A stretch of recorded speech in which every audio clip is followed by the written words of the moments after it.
You met someone cool, got her number, and now you're texting her constantly.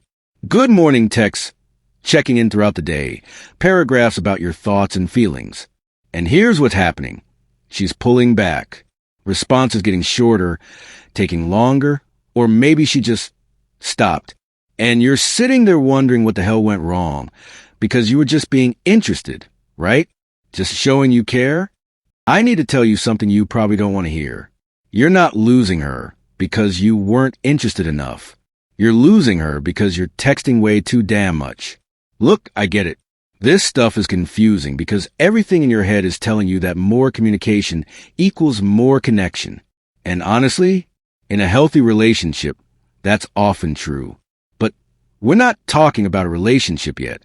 We're talking about that early phase where attraction is either building or dying. And trust me, it's dying every time you send that 4 texts in a row without a response. So today we're going to fix this. I'm going to show you exactly why over-texting kills attraction, what you should be doing instead, and how to tell the difference between being engaged and being desperate. And if you're getting value from this, do me a favor and hit that like button. It actually helps other guys find this stuff. All right, let's get into it.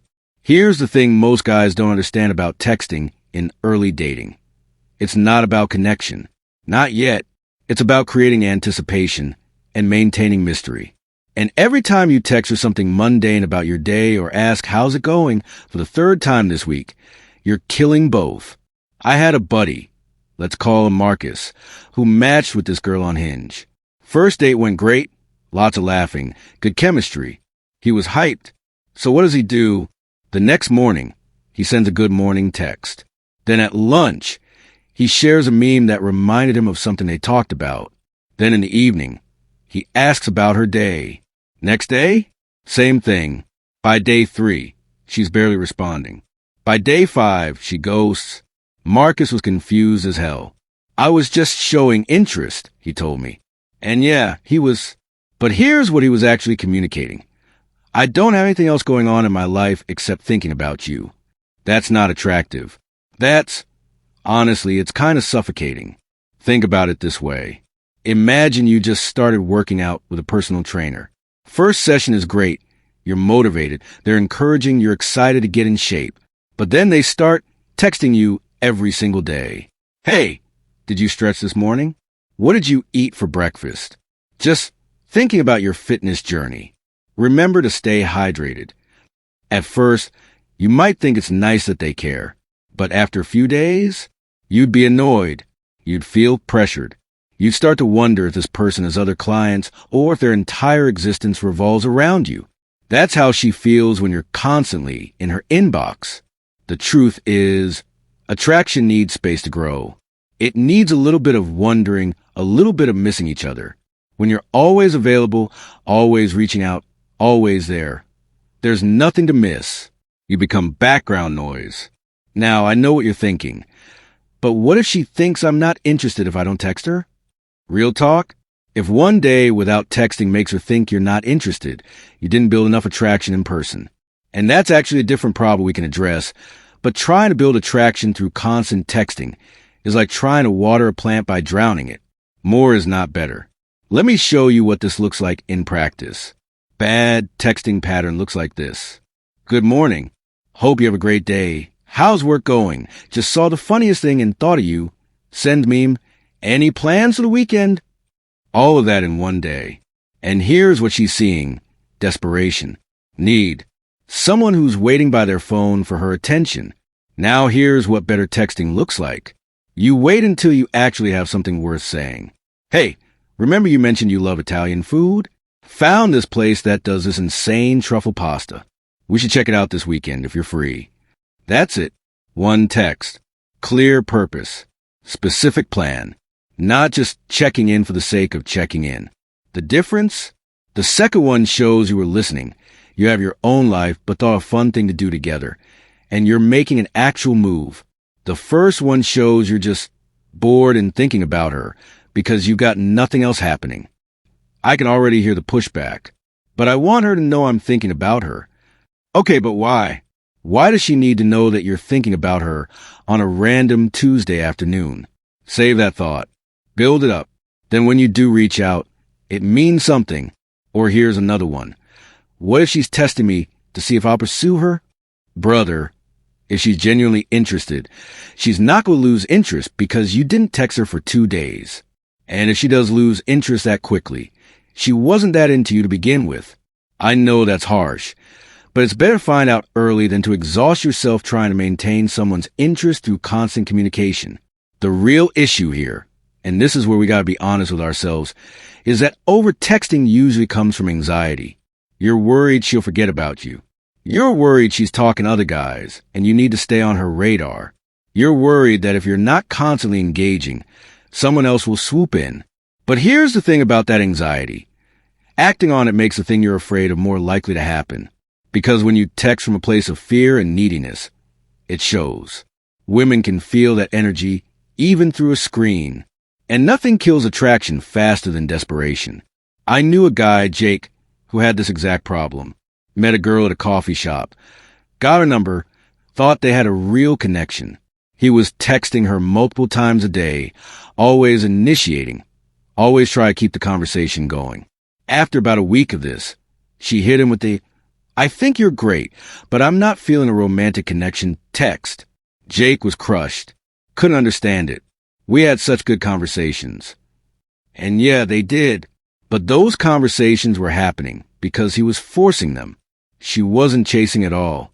She was just being polite and responding when he reached out. 6 months later, Jake's dating someone else. And you know what's different? He texts her way less. Not because he likes her less. Actually, he likes her more. But he learned that the relationship builds when they're together in person, not through screens. Text is just a tool to set up the next time they hang out. So here's the fix, and it's actually pretty simple. Not easy, but simple. First, you gotta get a life. And I don't mean that as an insult. I mean you literally need things going on that are more important than texting her. Hobbies, work projects, gym sessions, time with friends, whatever. When you're genuinely busy and fulfilled, you're not sitting around thinking, "I should text her." You're living your life, and when something genuinely worth sharing comes up, you reach out. Second, change your texting purpose. Stop using text to have conversations. Use it to make plans. That's it. Texting should be build a little rapport, create some playful energy, then transition to, "We should do X. When are you free?"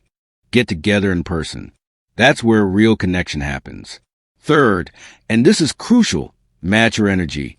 If she's sending you 1 text and you're sending back 3, you're chasing. If she's taking 4 hours to respond and you're responding in 4 minutes, you're chasing. I'm not saying play games or deliberately wait to respond, but pay attention to the rhythm. If she's engaged and responsive, great. If you're doing all the work to keep the conversation going, pull back. Now look, I'm not going to lie to you. This is uncomfortable at first. Especially if you're used to constant communication, or if you're anxious about dating. Sending 1 text and then just waiting and living your life, it feels weird. Your brain's going to want to send a follow-up. Check in. Make sure she's still interested. Don't do it. Sit with that discomfort.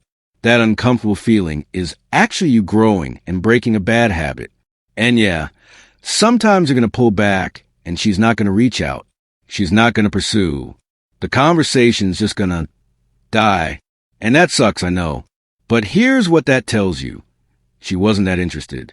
And knowing that after a week of minimal texting is way better than finding out after 3 weeks of you carrying the conversation by yourself. The guys who get this right aren't the ones who never feel anxious or never want to reach out. They're the ones who feel that urge and choose to invest that energy into their own life instead. They go for a run. They work on their side project. They hit up their boys to hang out. They make themselves into someone who's genuinely too busy and fulfilled to be glued to their phone. Here's your action plan. Starting today, I want you to audit your texting. Look at your last conversation with someone you're interested in. Are you sending multiple texts in a row? Are you always initiating? Are you texting just a text without any real purpose? If the answer is yes to any of those, here's what you do. Pull back, not as a game, not as a tactic, but because you're going to invest that energy into making your life more interesting. Pick one thing you've been meaning to do. Join that gym, start that project, reconnect with those friends, and do it this week.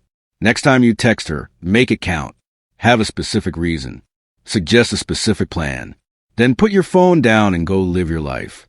Will this work every time? No. Dating never works every time. Some girls are going to be interested no matter what you do, and that's fine. But I promise you this. Pulling back and building a life you're excited about will make you more attractive than any amount of good morning beautiful Texas ever could. You got this, brother. It's not about being perfect. It's about being intentional. It's about recognizing that your attention is valuable, and you don't need to give it away constantly to maintain someone's interest. The right person will appreciate the quality of your presence, not the quantity of your texts. If this helped, hit that like button and subscribe, because we're putting out videos like this every week to help you level up your dating life. Drop a comment and let me know your biggest texting struggle. I read all of them and they help me make better content for you guys. Now, go do something that makes you more interesting. I'll see you in the next one.